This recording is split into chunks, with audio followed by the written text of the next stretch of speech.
I want a divorce. I can't take it anymore."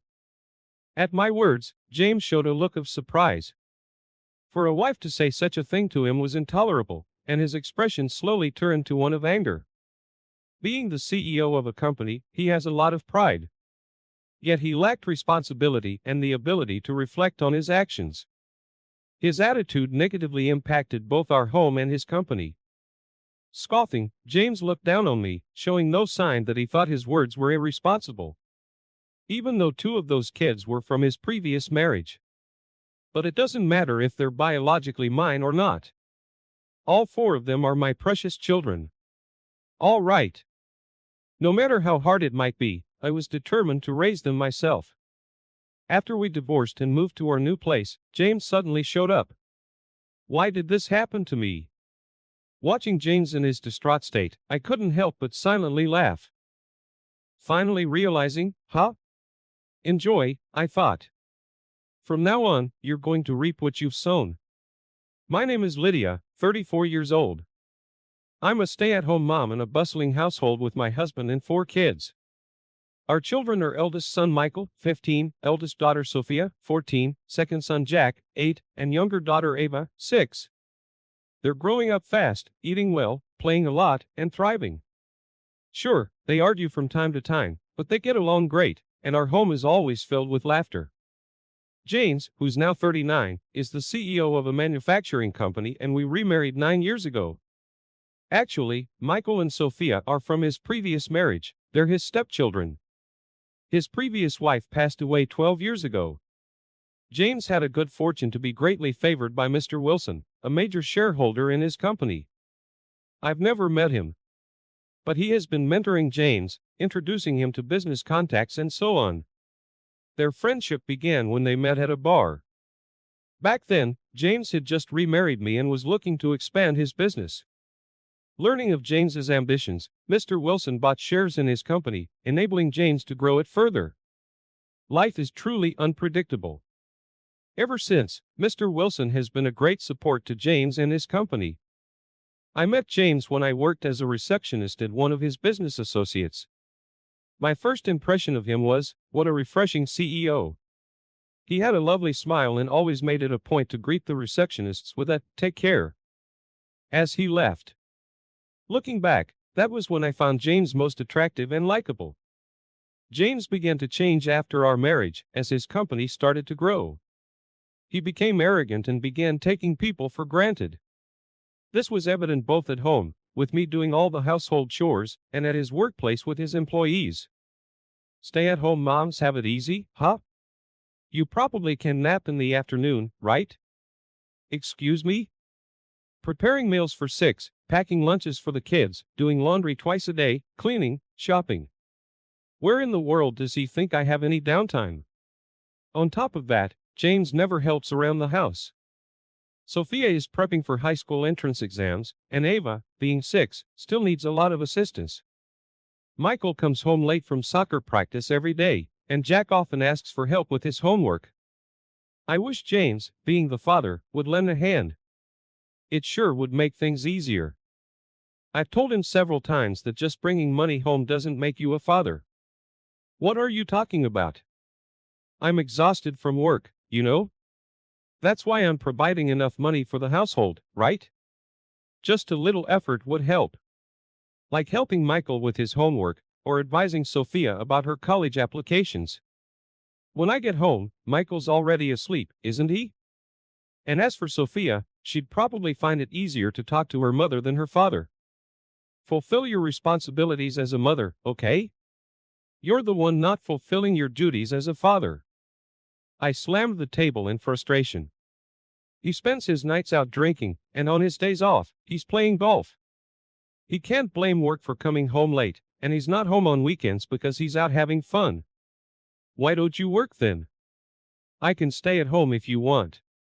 But make sure you bring in the same amount of money. If you can't, then don't act so high and mighty. And yet, he always blames everyone else. Lately, even the kids have started to avoid him and don't even attempt to make conversation. But James probably hasn't even noticed, and I doubt he feels lonely. It felt like he couldn't care less about the family and the kids. And if you thought he'd be more committed to his job in return, that didn't seem to be the case either. Every evening, he'd just rant about his employees. Seriously, there's a lot of incompetent people these days. To which I responded, don't say things like that. If there really are that many people struggling, why not provide additional training or change the way you mentor them? Huh? James scowled deeply, shaking his head as if to say I didn't understand. Training costs both money and time. I can't spend resources on those who can't do their jobs. But in the long run, that investment will pay off for the company. After all, it's the people who keep the company running. I couldn't believe that a company that didn't value its workers could ever truly succeed. And also, I put the expansion project in the hands of the department head, and it ended up failing. So I demoted him. At James' words, I blurted out, what? In disbelief, I looked back at James' face. That was your idea, wasn't it? You're the one who said the new project would definitely succeed. Ugh, stop it. He's the head of that department, not me. Regardless, you agreed to it, and it's not solely his fault, right? Every decision in the company is your responsibility as the CEO. That's what being a CEO is about. Don't act like you know about running a business when you don't. He'd always get defensive, refusing to listen to anyone's opinion or reflect on his actions. And eventually, even Mr. Wilson started to caution him. Why is even Mr. Wilson on my case now? I haven't done anything wrong. It's all because of these incompetent people. Apparently, he had requested Mr. Wilson for additional funding by issuing new shares, but he was turned down.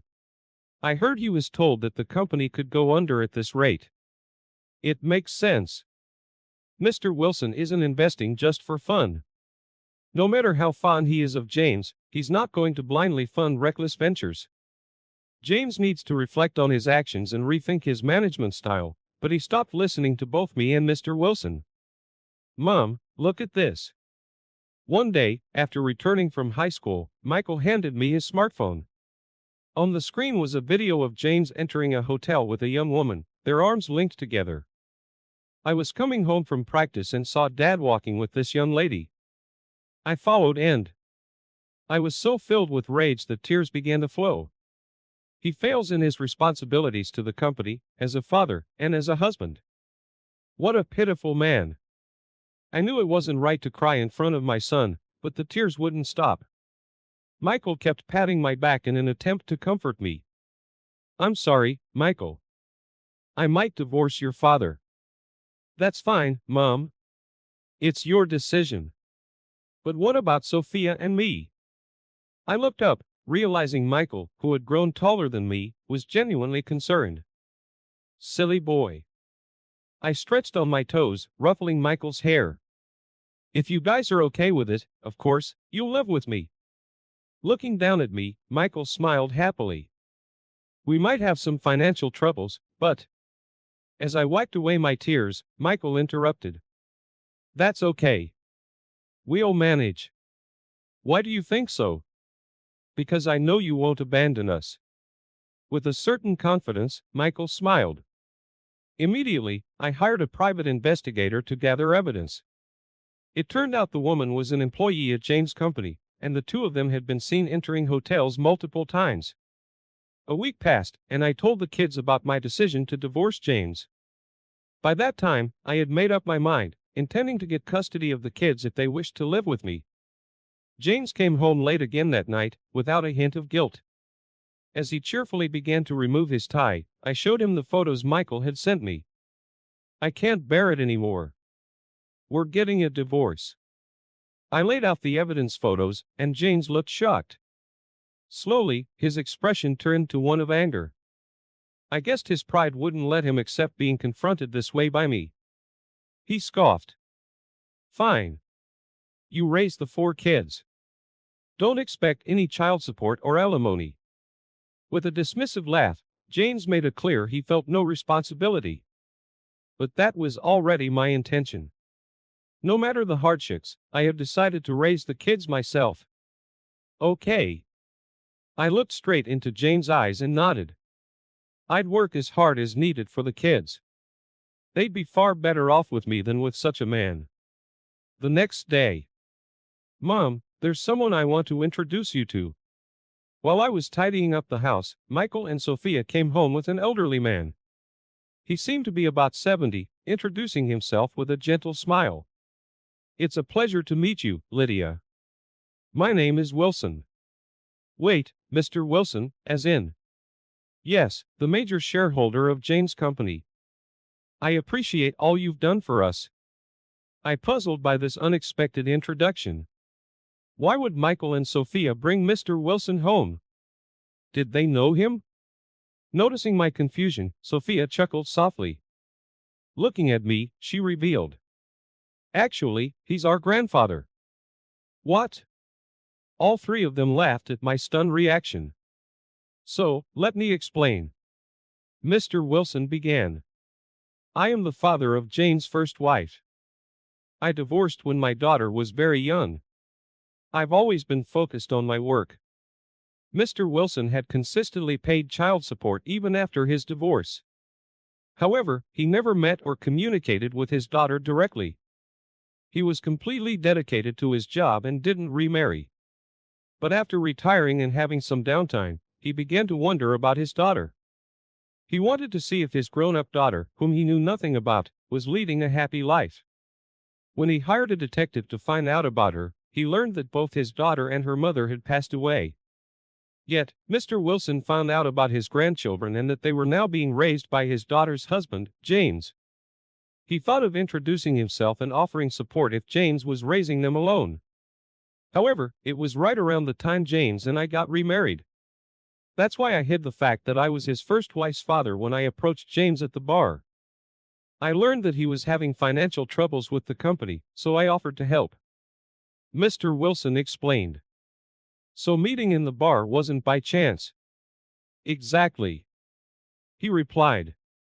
Apparently, about 3 years ago, he approached Michael and Sophia on their way home from school and told them he was their grandfather. Since then, they had been in touch quite often. Michael told me about your divorce.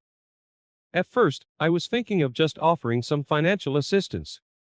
He trailed off, gazing at me thoughtfully. Michael also told me about James having an affair with an employee and what he says about them at home. And how you've responded to all of it. He probably learned about James blaming and speaking ill of his employees.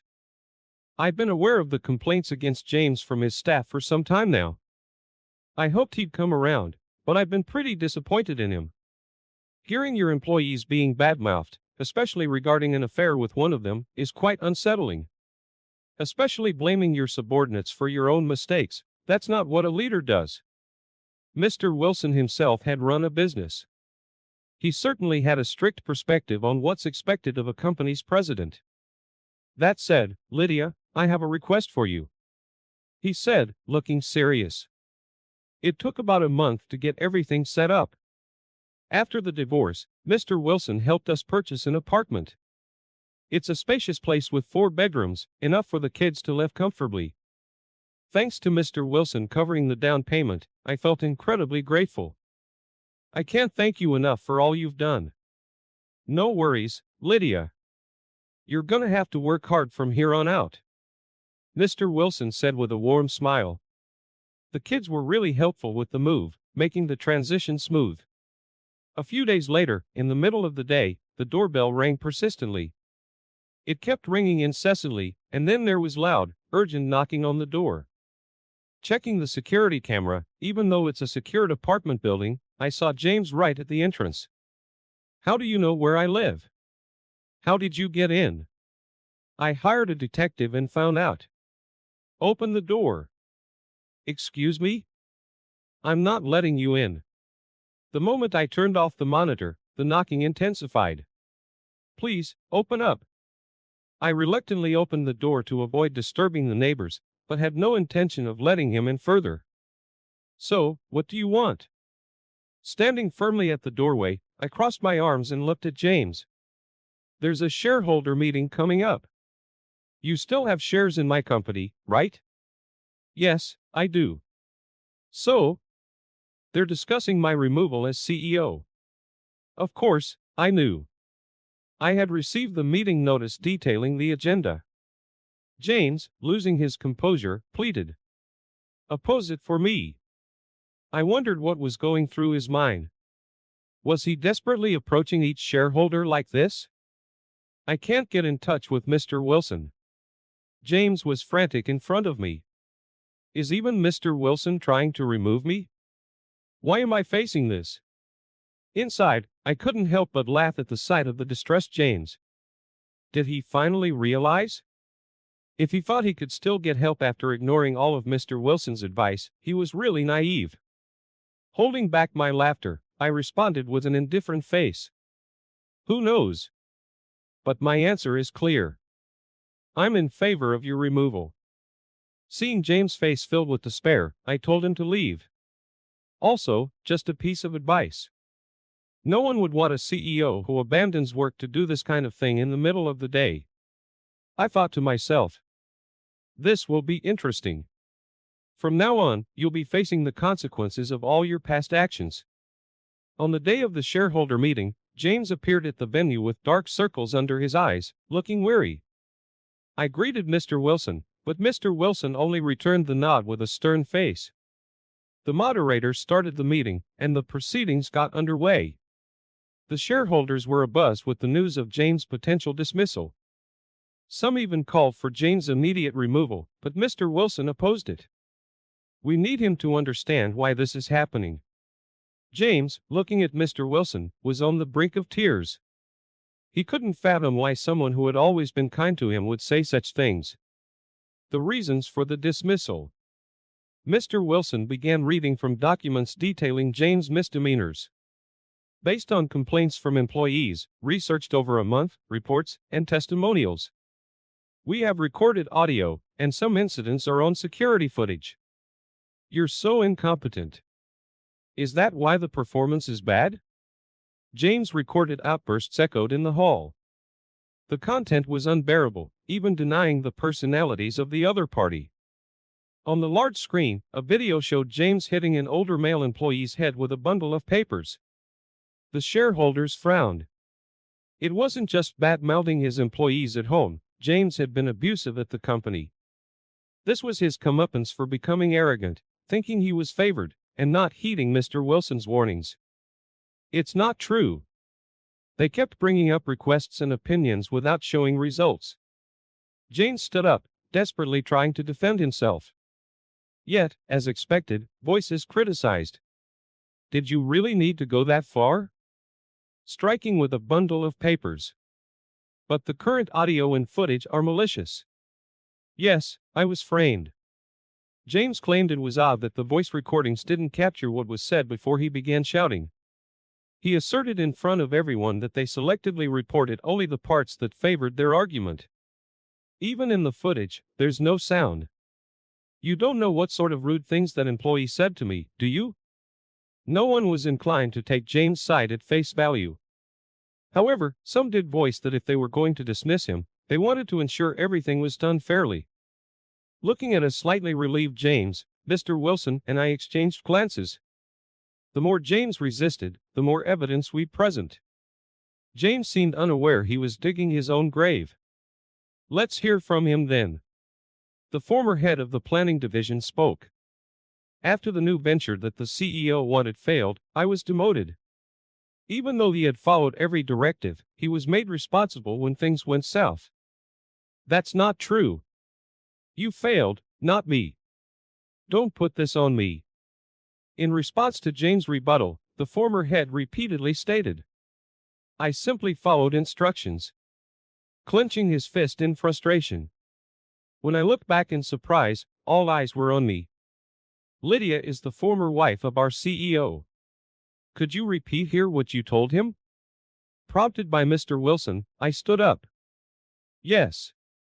The CEO is responsible for everything in the company. That's what being a CEO means. Mr. Wilson nodded. I feel the same way. And many shareholders nodded in agreement. Wait. I may have demoted him, but I didn't fire him. The company, meaning me, bore the losses. Just for that, do I deserve to be dismissed? James didn't show a hint of remorse. That was the main issue, but it seemed James hadn't learned. Mr. Wilson interjected. There's more. James explained. There's more? Yes, there's more. Then, on the screen, a picture was displayed showing James entering a hotel with a female employee. What? James, in shock, lunged at me. Several shareholders restrained him. Lydia! You showed this to Mr. Wilson? Mr. Wilson promptly responded. No, she didn't. James quickly responded to Mr. Wilson with a puzzled. Huh? But, other than Lydia, who could it be? This was taken by my grandson, Michael. What did you say? Grandson? Michael? James was shocked, raising his voice in disbelief. Mr. Wilson smiled and nodded. If I tell you Michael and Sophia are my grandchildren, would you understand? James' eyes widened, and he sank to his knees. So all this while, the one who's been supporting me was. Because my daughter was in your care and you were raising my grandchildren. I believed in you, but you've changed. Just because I told Lydia to raise those kids, my life's over? It's because of your true character. James crouched on the floor, clutching his head, and began to sob. Now, everyone, the woman in the photo that caused the CEO's divorce is an employee of our company. This means the CEO made advances on an employee while he was still married. With his forehead still on the floor, James kept muttering. Stop it, please stop. Do you think he's still fit to be the CEO? With Mr. Wilson's words, the unanimous decision was made to dismiss James. After James was let go, I took on the role of CEO. Mr. Wilson valued the suggestions I had made earlier, like training for those who can't keep up with the work and trying different mentoring techniques. He wanted to see me in a leadership role. Some other shareholders also took a liking to me, and with the help of the employees, I've been working hard as CEO. James and the woman he cheated with found it too awkward to stay and left the company. I demanded compensation, so James had to sell his house. Apparently, after being forced to leave the company and the revelation to her parents, the woman broke up with him, hurling insults. As for us, we're living happily as a family of 5 in an apartment. On days I work late, Mr. Wilson comes over to watch the kids. Jack and Ava are equally fond of him, and they love spending time with Mr. Wilson. Michael and Sophia have started preparing dinner